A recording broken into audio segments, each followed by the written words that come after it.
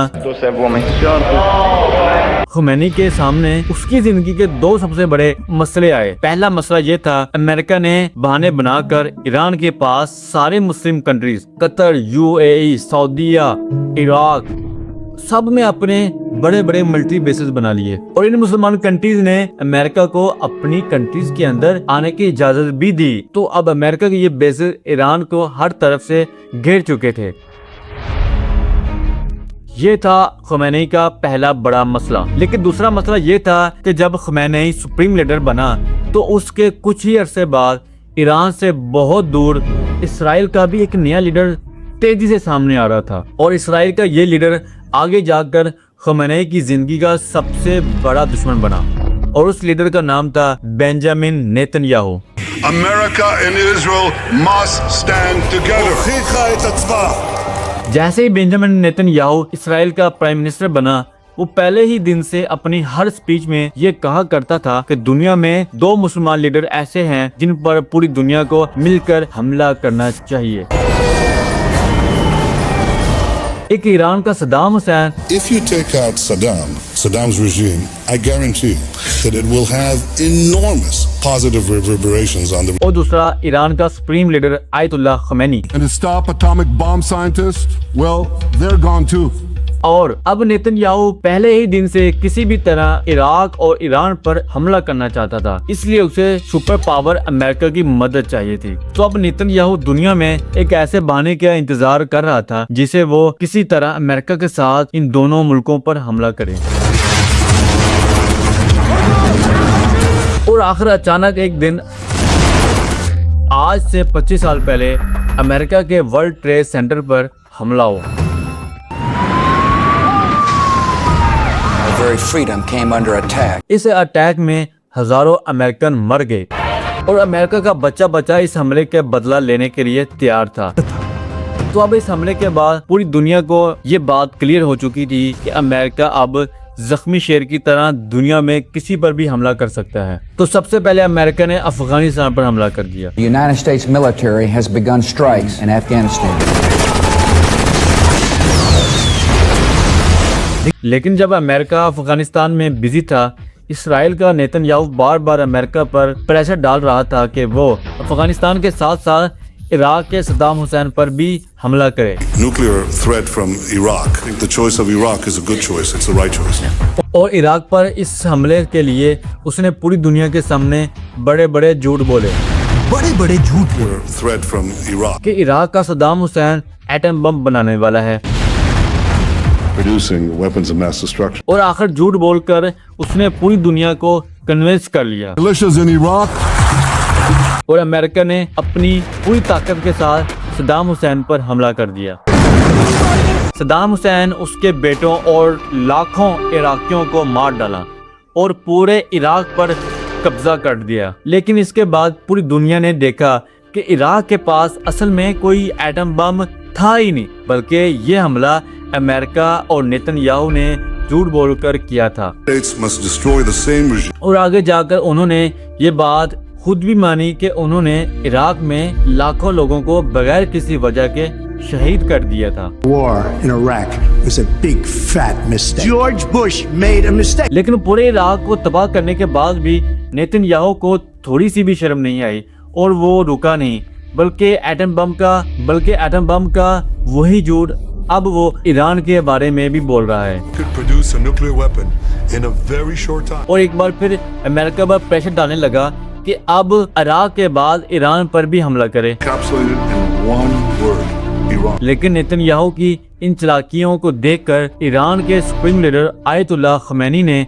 एक ऐसा काम किया जिसे नेतन्याहू के सारे ख्वाब तोड़ कर रख दिए। अचानक ईरान के सुप्रीम लीडर ने ऐलान किया, ईरान कभी भी एटम बम नहीं बनाएगा, क्योंकि इस्लाम में एटम बम बनाना ही हराम है। ममनू है, हराम है। तो अब इसराइल अपना सर पकड़ के बैठ गया कि वो कौन सा नया बहाना बनाकर ईरान पर हमला करे। लेकिन इराक के झूठ के बाद अब कोई भी उसकी बात मानने को तैयार नहीं था और इस तरह आयतुल्लाह खमैनी ने अपने मुल्क को बचा लिया। लेकिन इसके कुछ साल बाद जब एक बार फिर नेतन्याहू इसराइल का प्राइम मिनिस्टर बना, एक बार फिर वो दोबारा ईरान पर एटम बम का झूठा इल्जाम लगाने लगा। Iran was rapidly developing a massive nuclear weapons program. और हर साल ये कहने लगा कि सिर्फ कुछ महीनों में ईरान एटम बम बनाने वाला है। In a very short time. और पिछले 25 सालों से बार बार नेतन्याहू अमेरिका पर प्रेशर डालता रहा Must be stopped. कि बिल्कुल इराक के सद्दाम हुसैन की तरह If you take out Saddam, इस बार ईरान पर भी हमला किया जाए। Iran has not given up its nuclear ambition. लेकिन पिछले 25 सालों से अमेरिका ने इराक में की गलती George Bush made a mistake. दोबारा नहीं दोहराई और अमेरिका में एक शख्स ऐसा था जो हमेशा ईरान पर हमला करने के सख्त खिलाफ था और उसका नाम था Donald Trump. I will not allow it. It's not going to happen. Not allowing is. Trump हमेशा से ये कहता था कि हमें ईरान पर हमला नहीं बल्कि उसके साथ डील करनी चाहिए। Well, I'd love to avoid the conflict. लेकिन जब भी अमेरिका और ईरान किसी भी डील के लिए आपस में मीटिंग करते, Negotiate a peaceful resolution. Israel हमेशा इस मीटिंग को खराब करने की कोशिश करता रहता। Iran has not given up. आखिर जब आज से कुछ साल पहले ट्रम्प अमेरिका का नया प्रेसिडेंट बना, नेतन्याहू अब ट्रम्प पर भी ईरान पर हमला के लिए प्रेशर डालने लगा, Iran must be stopped. लेकिन ट्रम्प ईरान पर हमले के लिए तैयार नहीं था। अब जब अमेरिका ईरान पर हमला नहीं कर रहा था, आज से 2 साल पहले इसराइल का फॉर्मर प्राइम मिनिस्टर ने एक इंटरव्यू में कहा, 13th Prime Minister of Israel. अब हमारी बर्दाश्त खत्म हो चुकी है। And I'll say straight at this point, we need to topple the Iranian regime. Iran बिल्कुल एक ऑक्टोपस की तरह है, Against Iran, and I called it the octopus. जिसका सर खुद ईरान है और उसके हाथ इसराइल के हर तरफ फैले हुए हैं। With its arms all across the Middle East. पिछले 25 साल से हम इस ऑक्टोपस के एक एक हाथ से अलग अलग लड़ रहे हैं, Fighting those fingertips of the octopus. लेकिन अब हम इन हाथों से नहीं बल्कि सीधा ऑक्टोपस के सर पर वार करेंगे। The goddamn head of the octopus. और इस ऑक्टोपस का सर है ईरान का सुप्रीम लीडर आयतुल्लाह खुमैनी। मतलब आज से 2 साल पहले इसराइल ने अपनी पूरी ताकत के साथ अमेरिका पर प्रेशर डालना शुरू कर दिया I had to say what is our greatest challenge in the Middle East? One word. Iran. कि वो अपनी पूरी ताकत के साथ ईरान पर हमला करे। लेकिन ट्रम्प का तब भी वही पुराना स्टैंड था। यहाँ तक कि ये भी कहा जाता है कि नेतन्याहू के प्रेशर से तंग आकर एक दिन डोनाल्ड ट्रंप ने अपने सोशल मीडिया पर नेतन्याहू के खिलाफ एक पोस्ट भी शेयर की। President-elect shared a video criticizing Israeli Prime Minister Benjamin Netanyahu. He's a deep, dark son of a bitch. कि नेतन्याहू अमेरिका को ईरान से जंग के लिए मजबूर कर रहा है।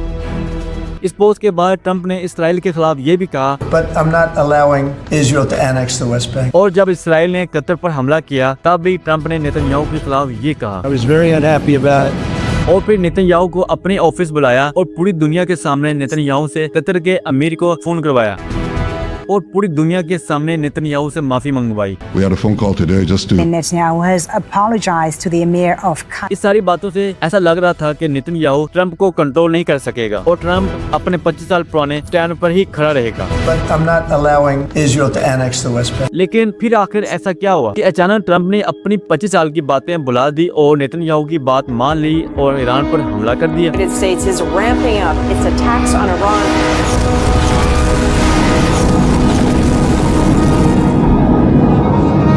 जब ट्रंप नेतन्याहू की बातों को मानने के लिए तैयार नहीं था, अचानक अमेरिका में एक बहुत बड़ा स्कैंडल सामने आया, दी एप्स्टाइन file. Controversial Epstein files. Releases of the Epstein files. Documents from the Epstein files. इस फाइल में दुनिया के बड़े बड़े लोग एक्सपोज हो गए, जैसे बिल क्लिंटन, बिल गेट्स और डोनाल्ड ट्रंप वगैरह, जिसे पूरे अमेरिका में सिर्फ एक ही डिबेट चल रही थी और जिसका ट्रंप के पास कोई जवाब नहीं था। You are the worst reporter. ये ट्रंप की जिंदगी का सबसे बड़ा स्कैंडल था। एप्स्टाइन फाइल्स में लाखों सीक्रेट पेजेस रिलीज किए गए, लेकिन अब भी कहा जाता है कि इन सारे पेजेस में 53 पेजेस ऐसे हैं जिन्हें पाया गया था और कहा जाता है कि ये वही फाइल्स हैं जिनमें ट्रंप के बड़े बड़े सबसे खतरनाक क्राइम लिखे हुए हैं और कहा जाता है कि ये वो प्रेशर था जिसे ट्रंप बर्दाश्त नहीं कर सका, इसलिए ट्रंप ने अपने 25 साल पुराने स्टैंड को अचानक बदल दिया और इन फाइल्स के रिलीज होते ही नेतन्याहू को अमेरिका में एक बहुत बड़ी दावत पर बुलाया। इस कॉन्फ्रेंस में ट्रंप बिल्कुल बदल चुका था और अब नेतन्याहू की हर बात मानने के लिए बिल्कुल तैयार था। जिसके बाद अचानक ट्रंप एक दिन टीवी पर आ गया और बिल्कुल आज से ऑलमोस्ट 25 साल पहले जिस तरह बुश ने इराक पर हमला किया था, Saddam Hussein and his sons must leave Iraq within 48 hours. Trump ने भी ईरान पर हमले का ऐलान कर दिया। United States military began major combat operations in Iran. Trump और नेतन्याहू ने मिलकर ईरान पर हमला कर दिया।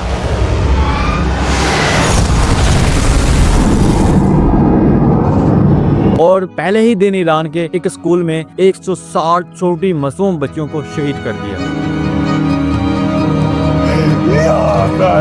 और जैसे ही जंग शुरू हुई, ईरान को भी फाइनली मौका मिल गया कि वो अमेरिका के उस बेसिस को टारगेट करे जो 40 साल पहले अमेरिका ने मुसलमान कंट्रीज में बनाई थे। कुछ लोग आज ये भी कह रहे हैं कि ईरान क्यों इन मुसलमान कंट्रीज पर हमला कर रहा है, लेकिन सवाल ये नहीं है कि ईरान क्यों हमला कर रहा है, बल्कि सवाल ये है कि आखिर 40 सालों से इन मुसलमान कंट्रीज ने अमेरिका की फौज को अपने मुल्क में रहने की इजाजत क्यों दी। ये वही बेसिस थी जिसे अमेरिका पूरे मुसलमान दुनिया को हर वक्त धमकाता रहता था। Major combat operations in Iran. इसलिए आज ईरान ने एक एक करके इन सारे बेसों पर हमला कर दिया।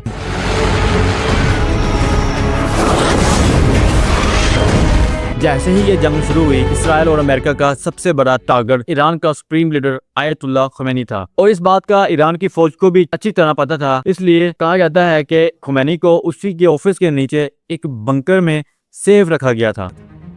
लेकिन जंग के अगले ही दिन सुबह 6 बजे इसराइल के 200 फाइटर जेट्स तेज रफ्तारी से ईरान के कैपिटल की तरफ रवाना हुए।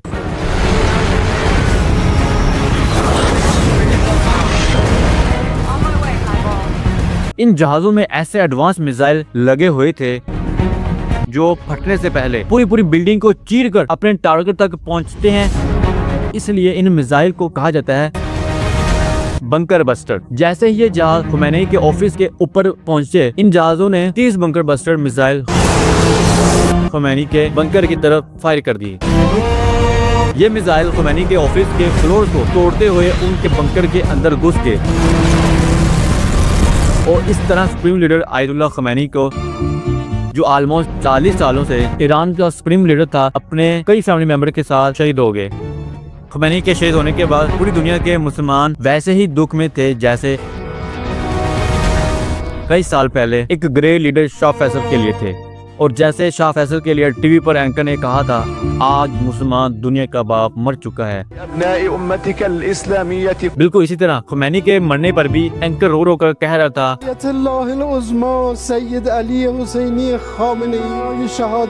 आज दुनिया में 2 बिलियन मुसलमान हैं और इनके मुकाबले में एक छोटा सा इसराइल जो मुसलमान दुनिया के सेंटर में घुसकर एक बार फिर मुसलमान लीडर को मार कर चला गया।